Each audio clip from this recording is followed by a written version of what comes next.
महाकुंभ में हुई भगदड़ से करीब 30 लोगों की मौत और 60 से ज्यादा लोग जख्मी हालत में हैं। प्रयागराज कुंभ की ये घटना दिल को सहमा देने वाली है। सवाल सरकार और उनकी व्यवस्थाओं पर खड़े हुए। जब हम इस रिपोर्ट को लिख रहे हैं तब प्रयागराज में करीब 10 करोड़ लोग कुंभ में देश भर के अलग अलग हिस्सों से पहुंचे हैं। व्यवस्थाएं कितनी भी टाइट हों, जब तक पुलिस प्रशासन और श्रद्धालुओं के बीच समन्वय नहीं होगा, ऐसे हादसों का खतरा बना रहेगा। लेकिन 5 वजहें ऐसी हैं, अगर सरकार इन पर काम करती तो शायद टाला जा सकता था ये भगदड़ वाला हादसा। सबसे पहले समझते हैं आखिर उस दिन संगम में हुआ क्या था।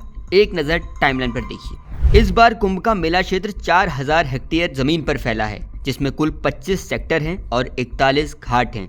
ये घटना मेला क्षेत्र के सेक्टर 2 में हुई, जो महाकुंभ का सबसे प्रमुख और महत्वपूर्ण घाट है।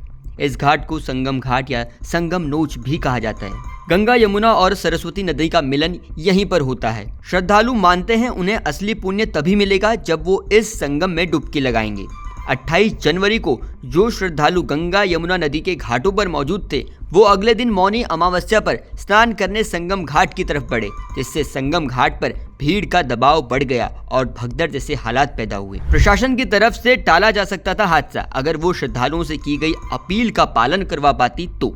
सबसे पहले श्रद्धालु प्रशासन की अपील को नजरअंदाज नहीं करते तो इस घटना को रोका जा सकता था।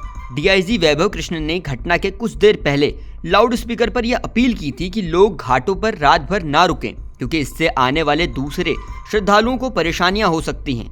उन्होंने ये भी कहा था कि लोग संगम पर जाने के बजाय उन्हीं घाटों पर पवित्र स्नान करें जो उनके आसपास हैं। लेकिन लोगों ने प्रशासन की इस अपील पर ध्यान नहीं दिया। ये बात बिल्कुल ठीक लगती है, लेकिन एक तथ्य ये भी है कि इस घटना के लिए लोगों को दोष देना बिल्कुल गलत होगा। दूसरी संभावित वजहों में कहीं हादसे की वजह डाइवर्जन तो नहीं था। असल में भीड़ को कंट्रोल करने के लिए प्रशासन की तरफ से कई रास्तों को डाइवर्ट किया गया था। इस डाइवर्जन ने श्रद्धालुओं की पैदल यात्रा को 6 से 7 किलोमीटर तक लंबा बना दिया। यही वजह रही कि लोग जमीन पर ही आराम करने को मजबूर हुए। उनके पास कोई दूसरा चारा नहीं था। लेकिन आरोप प्रशासन पर यह भी है कि वीवीआईपी प्रोटोकॉल की वजह से भी कई दूसरे रास्तों पर भीड़ ज्यादा हो गई और भगदड़ मच गई। इसके बाद ही सवाल उठने लगे।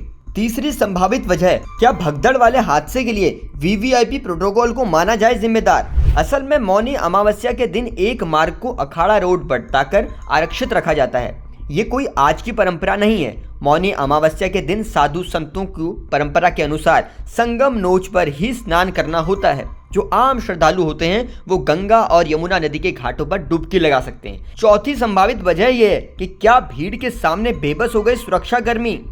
महाकुंभ में भीड़ को नियंत्रित करने के लिए 40,000 पुलिसकर्मी और 2700 सीसीटीवी कैमरे लगाए गए हैं, लेकिन इसके बावजूद ये भगदड़ को रोक नहीं पाए। इसके अलावा महाकुंभ में 3 प्रकार की सड़कें हैं। पहली सड़क को काली सड़क कहते हैं, जो आम श्रद्धालुओं के लिए होती है। दूसरी सड़क को लाल सड़क कहते हैं, जो वीवीआईपी मूवमेंट के लिए होती है। और तीसरी सड़क को कहते हैं त्रिवेणी मार्ग, जो मेला क्षेत्र को संगम से जोड़ती है। लेकिन इस घटना में यह व्यवस्था पूरी तरह से चरमरा गई और प्रशासन इस भगदड़ को रोक नहीं पाया। 5वीं संभावित वजह में जमीन पर श्रद्धालुओं को क्यों सोना पड़ा। अब इसका जवाब भी एकदम स्पष्ट है। सरकार की तरफ से महाकुंभ क्षेत्र में रैन बसेरा बनाए गए हैं, हर घाट के पास जो मौजूद हैं। लेकिन सच्चाई ये भी है कि जितने श्रद्धालु आ रहे हैं, उनके मुताबिक उन रैन बसेरों की संख्या बहुत कम है। ऐसे में ये बोल देना कि श्रद्धालु मौनी अमावस्या के दिन जमीन पर क्यों सो रहे थे, गलत हो जाएगा। जब कोई विकल्प ही नहीं था तो इतनी लंबी पैदल यात्रा कर लोग पहुंचे थे, उनका आराम करना स्वाभाविक था। फिलहाल आप इस पूरे कुंभ की भगदड़ वाली घटना को कैसे देखते हैं? आपको क्या वजह लगती है? कमेंट सेक्शन में लिखकर बताइएगा। और देश और दुनिया की खबरों को आसान भाषा में जानने के लिए जुड़े रहिए जनसत्ता के साथ।